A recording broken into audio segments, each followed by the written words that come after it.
Muy buenos días, bienvenidos al primer repaso de la actualidad del día aquí en Negocios Televisión. Arranca la mañana del 28 de diciembre, jueves, y sobre todo penúltima jornada de negociación del año en los mercados, en una jornada en la que estamos viendo como en las principales plazas asiáticas la sesión se escribe con compras, con la excepción de Japón, donde se corrige el movimiento tras las ganancias de la jornada de ayer, y en el que sin lugar a dudas lo que está cotizando esta mañana también es cómo se sigue la estela del movimiento en Wall Street, con un S&P 500 que sigue avanzando y tratando de llegar a esos máximos históricos que alcanzaba en abril de 2022. Crónica de unos mercados que están viendo cómo en los futuros europeos, en los futuros del DAX, avanzan un 0,50% hacia los 16.976 puntos, y los futuros americanos también con avances moderados,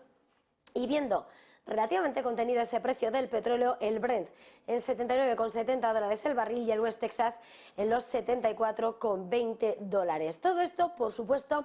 en una jornada en la que los grandes asuntos del día pasan por lo que están siendo los grandes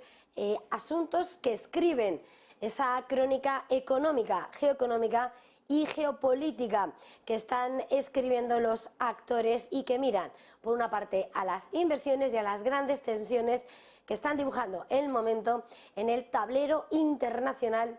escribiendo por supuesto los grandes asuntos que siguen despertando la atención en torno a Oriente Medio. Se intensifican las operaciones de Israel, del ejército israelí en el centro de Gaza, en medio de los llamamientos internacionales a que precisamente se detengan esos ataques para reducir el número de víctimas civiles, que no deja de crecer, y lo que ha hecho que en las últimas horas, en medio de esa intensificación, en medio de esa campaña diplomática que llevan a cabo los grandes actores internacionales, el presidente de Francia, el presidente galo Emmanuel Macron, haya llamado y haya hablado telefónicamente con Benjamin Netanyahu, con el primer ministro israelí, para pedirle la necesidad de tratar de reducir el número de víctimas civiles y tratar de llevar a cabo un alto el fuego duradero que permita avanzar en una solución para ese conflicto. Son los grandes asuntos que se recogen esta mañana y que pueden ver en ese resumen que ponemos cada mañana, y que sin lugar a dudas están escribiendo las tensas relaciones y conversaciones que giran en torno al conflicto en Oriente Medio, pero por supuesto también pendiente de lo que pasa con respecto al conflicto en Ucrania, e importante lo que parece ser una propuesta de Estados Unidos que habría lanzado a sus colegas en el G7, con el que trataría de buscar la confiscación de 300.000 millones de dólares en activos rusos congelados, una medida que ya estarían debatiendo y con el que querría sacar adelante un plan, sobre todo de cara al aniversario de ese conflicto el próximo 24 de febrero, cuando se cumplan 2 años de la invasión, y en el que los socios europeos lo que sí están haciendo es un llamamiento a la cautela y a vigilar la legalidad de esa confiscación. Todo esto, por supuesto, mientras Estados Unidos, a la espera de esa votación ya para principios de año en la que el Senado pueda mirar a ese paquete millonario que quiere la administración Biden para Ucrania, ha anunciado un nuevo paquete de ayuda militar de 250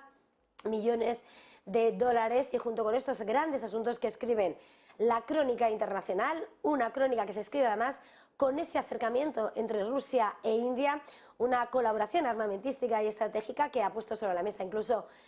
sus jefes de la diplomacia, entre ellos Sergei Lavrov. Importante, por supuesto, también el movimiento que nos están haciendo los inversores, a punto de despedir un año en el que la gran apuesta era la recuperación de China, unas expectativas que se han ido desinflando y que ha hecho que los inversores extranjeros hayan ido deshaciendo sus apuestas de 33.000 millones de dólares sobre el repunte del crecimiento de China, según recoge un informe de Financial Times. Crónica de la mañana que sin lugar a dudas comenzamos en esa clave geoeconómica, con esa apuesta y reducción de la apuesta de los inversores internacionales sobre China. Los inversores extranjeros están deshaciendo su apuesta de 33.000 millones de dólares sobre el repunte del crecimiento de China. Casi el 90% del dinero que fluyó hacia las acciones chinas en 2023 se ha evaporado en medio de la preocupación por la economía del gigante asiático. Deshacen sus apuestas, impulsados por esas dudas sobre la verdadera voluntad de las autoridades de Pekín de tomar medidas para apuntalar el crecimiento, un débil crecimiento desde que alcanzó ese máximo de 235.000 millones de yuanes, esos 33.000 millones de dólares al cambio en agosto. La inversión extranjera neta en acciones cotizadas en China este año ha caído un 87%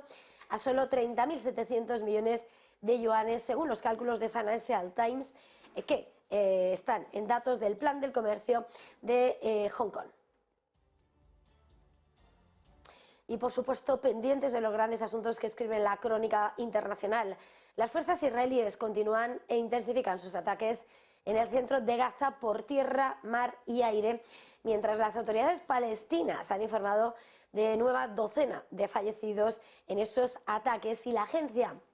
de Naciones Unidas de la Salud ha apuntado que miles de personas tratan de huir de los combates. Israel sigue avanzando en ese objetivo de aniquilar al movimiento de resistencia islamista Hamas, que gobierna el enclave de Gaza y el responsable de los ataques del 7 de octubre sobre Israel, a pesar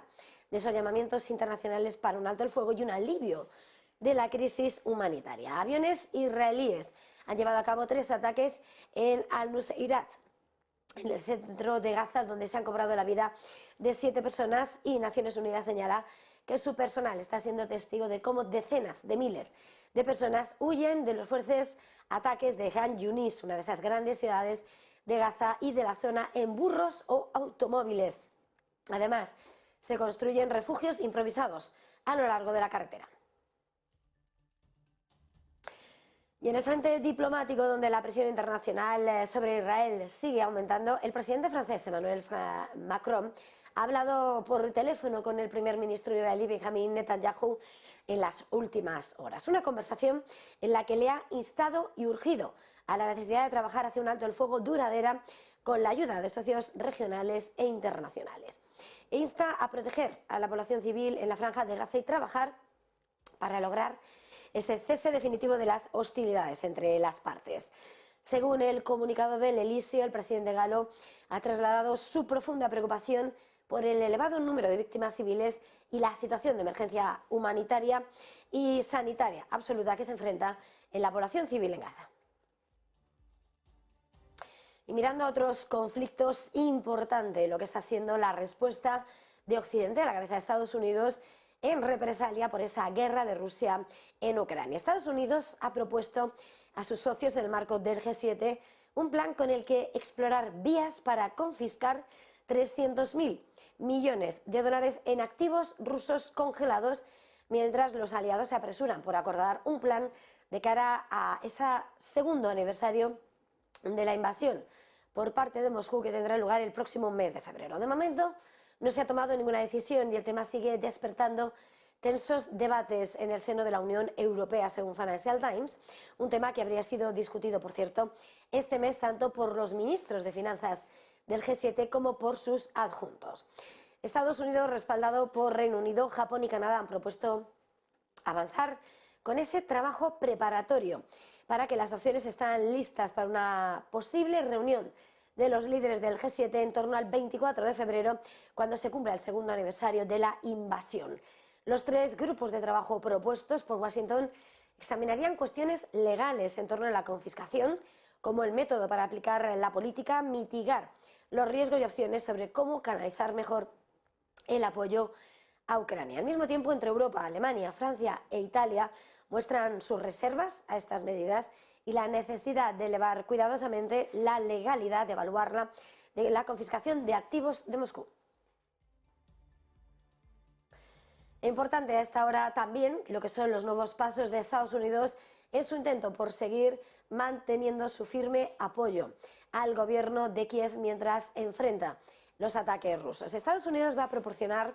hasta 250 millones de dólares en armas y equipos a Ucrania. El nuevo lote de armamento anunciado se va a extraer de esas existencias del Pentágono y consta de misiles antiaéreos Stinger y municiones para los sistemas de lanzacohetes HIMARS, entre otros elementos. En un comunicado, el Pentágono ha asegurado que el paquete apoyará las necesidades más urgentes de Ucrania en la defensa de su soberanía y subraya que el papel de Washington es esencial para sostener los esfuerzos de la coalición de esos 50 aliados y socios de Kiev.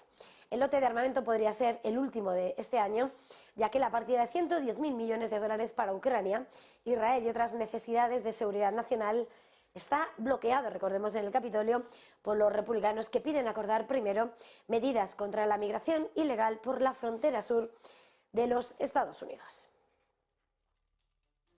Y entre tanto seguimos asistiendo al acercamiento de Rusia y de los países aliados del Kremlin. El ministro de Exteriores ruso, Sergei Lavrov, y su homólogo indio, Subrahmanyam Jaishankar, han confirmado en las últimas horas la apuesta de ambos países en la consolidación de la cooperación en materia energética y otras áreas bilaterales. Ambos cancilleres han hablado también sobre el conflicto de Ucrania, la situación en Afganistán y la región de Asia y el Pacífico. Todo esto, por supuesto, mientras además han estado hablando de elevar esa cooperación incluso